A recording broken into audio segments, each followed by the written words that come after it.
dinner this week, we're going to be doing something that I have never done before. We're going to head over to the dollar store.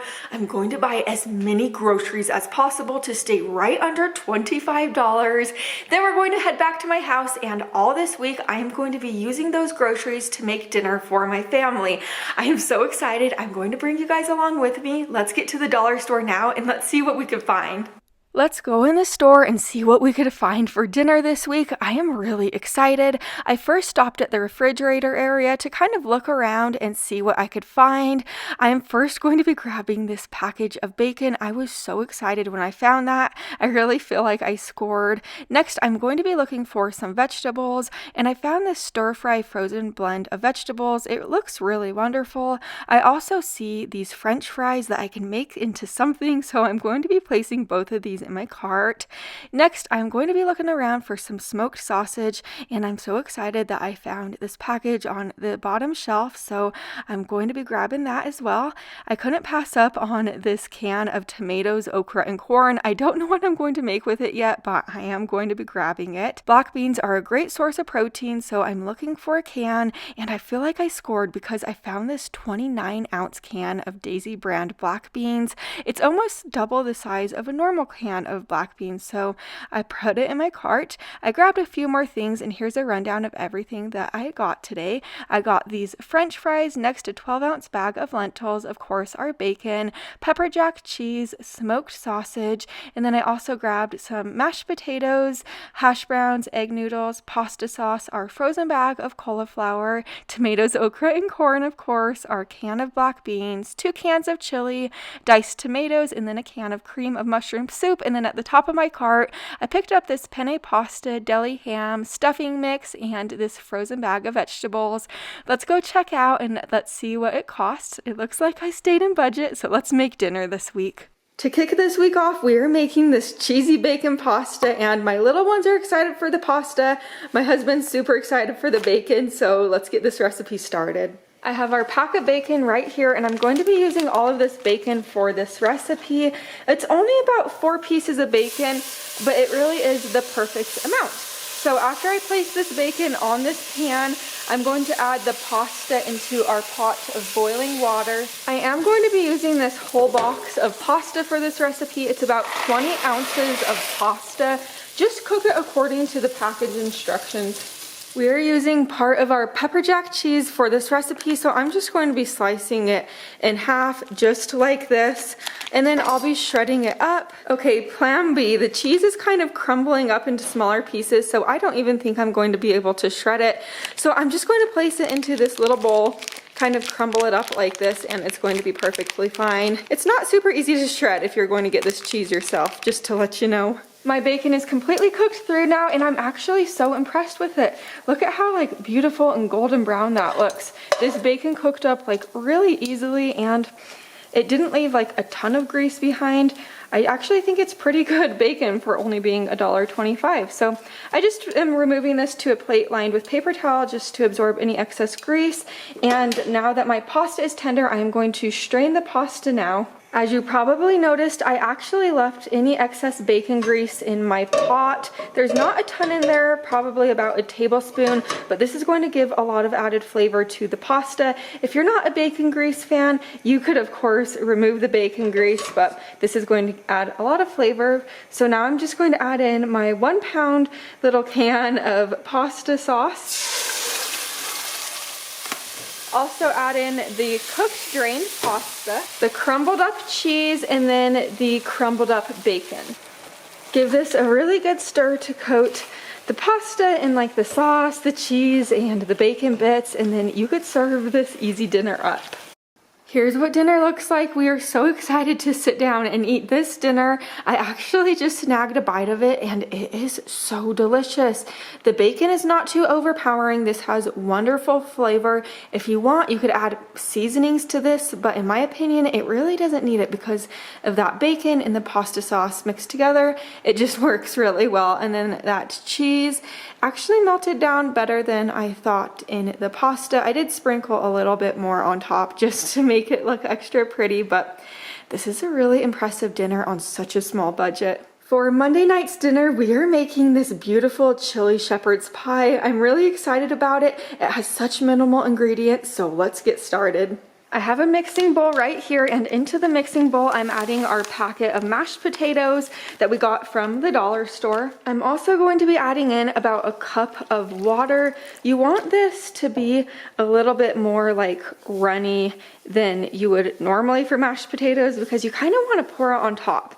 So as you see, like a little over a cup of water was not enough, so I'm going to add a little bit more. Altogether, I added in about 2 1/4 cup of water. Just eyeball it for you. You might need more, you might need less. Kind of make it to your desired consistency. So now I'm going to set our mashed potatoes to the side. I'm pulling out my baking dish and I'm going to spray it with nonstick spray. You could use any type of nonstick spray that you like or have on hand. Here's our 2 cans of chicken chili with beans. I'm going to add both of these cans just right to the bottom of my baking dish right now, and then just try to spread them out to the best of your ability. Now place the mashed potatoes just right over the top, and then try to spread them out as even as possible as well, but just be careful because you don't want them to like combine with the bottom layer. Over the top of the mashed potato layer, I'm going to be adding our other half of cheese. So the other half that we used last night for last night's dinner, just sprinkle it over the top of this. And you are going to want to bake this in a preheated oven to 350 degrees for about 30 minutes. I just pulled this out of the oven and my whole house is smelling so good right now. We're about to dig into this, and I know it's not the most beautiful casserole in the world, but it really is going to taste good. So I'm going to serve it up right now. I have a feeling my husband is going to love this the most. It is Tuesday night around 5:30 p.m. and we are all ready for dinner. So I am going to be making this stir-fry sausage potato skillet.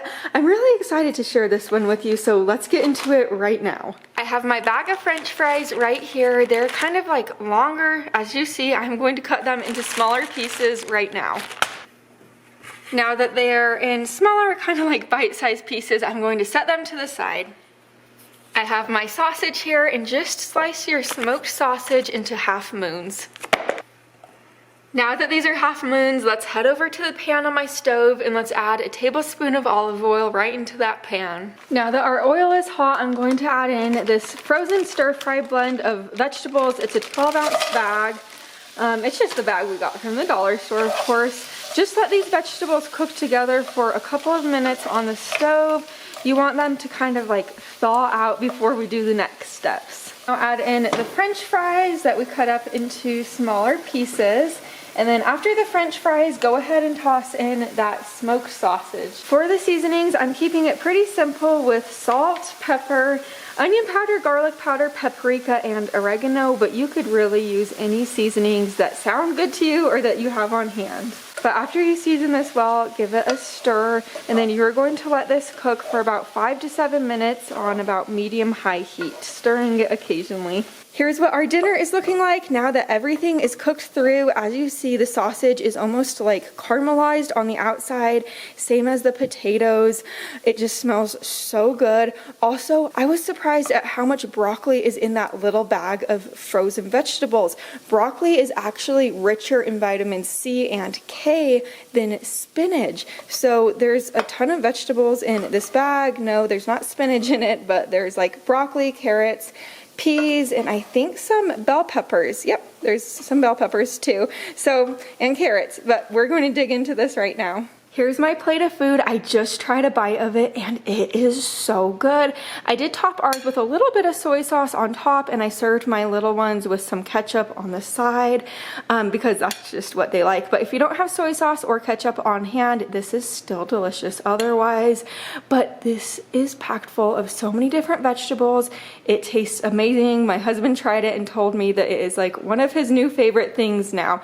And I'm happy about it because it is easy to make and so budget friendly. These vegetables are also like pantry staples. You could keep them in your freezer on hand. So super delicious, high protein, high veggie dinner. You guys, also today is my birthday. I turned 26 today. We are having a pretty mellow day, but we're actually going to have some cake with some family soon. My sister is so sweet. She made a birthday cake for me. So I'm so thankful for you guys and my friends and my family. So thank you for being here today and thank you for supporting me. For Wednesday night's dinner, we are having this black bean hash brown casserole. So I'm just going to open up my dehydrated hash browns and I'm going to fill it with hot water up to this line. And then I'm just going to let it sit for about 12 minutes to let those hash browns rehydrate. And then I'm also going to drain and rinse my can of black beans. This is just like a huge can of black beans. Then I'm going to partially drain my can of tomatoes, okra, and corn. I have a large bowl right here, and into the bowl, add in your can of diced tomatoes with corn and okra. It smells really good. Next, add in your drained and rinsed black beans, followed by about 1.5 tablespoons of taco seasoning. If you don't want to use taco seasoning, that's fine. You could use any seasonings that you have on hand or that you want to use. Taco seasoning will just make this super good. And then I'm also adding in about 2 teaspoons of oregano, and then toss in the dehydrated potatoes and just give this a really good stir. I'm spraying my casserole dish with nonstick spray, then add the casserole right in there and spread it out to the best of your ability. Bake this in a preheated oven to 350 degrees for about 30 minutes. Here's what it looks like out of the oven, and here's my plate of food. We topped ours with a little bit of some cheese, just sour cream, salsa, diced tomatoes, diced onion, and some cilantro, just kind of things that we have on hand, but you could top yours with anything that you have on hand.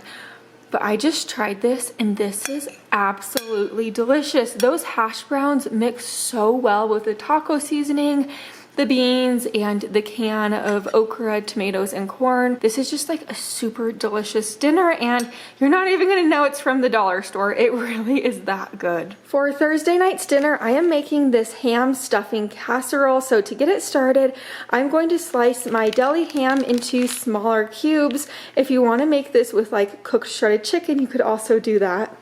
Now that we have our ham diced super small, I just added that into this big bowl. Next, I'm going to add in this box of chicken stuffing mix, and I smelled it and it smells so good. It smells like nice and herby, full of flavor, so I'm excited about that. Now I'm adding in our can of cream of mushroom soup, followed by about 1/2 cup of water, and then give this a really good stir. You could also add some like melted butter, about 2 to 3 tablespoons of melted butter in this for added flavor, and then use chicken broth instead of the water, but this will work perfectly fine doing it this way too. So either way, whatever you have on hand will work. Add your casserole right into this greased baking dish and then spread it out. Bake this in a preheated oven to 350 degrees for about 35 to 40 minutes uncovered. Here's what this casserole looks like out of the oven, and here's what it looks like plated up. I tried some of this and it is so delicious. The top is like nice and crispy, and if you are a stuffing fan, you are gonna devour this like I am about to. And then the ham adds like a nice rich element about it. It tastes really good. We're about to just go gobble this casserole up and clean our plates. For Friday night's dinner, and I'm hoping this stretches into Saturday night's dinner, we are making this lentil veggie pasta soup. I'm really excited about this one. It has been kind of like a colder day today, so let's get it started. To get this soup started, I have my lentils right here. It's about 12 ounces of lentils. Just add them into a strainer over the sink, and then just kind of rinse these lentils. You want to clean them and remove any like imperfect lentils that might be like extra crunchy. So just, you know, clean them because they are grown in the ground. After you're through with that, bring them over to your pot on the stove. After I added those lentils into my pot, I'm adding in about 5 cups of water. I'm going to season this up with about 1 teaspoon of salt, 1 teaspoon of pepper, and then add in about 1 teaspoon of onion powder, garlic powder, paprika, and then 1/2 teaspoon of dried thyme. Let this simmer on your stove for about 10 minutes covered.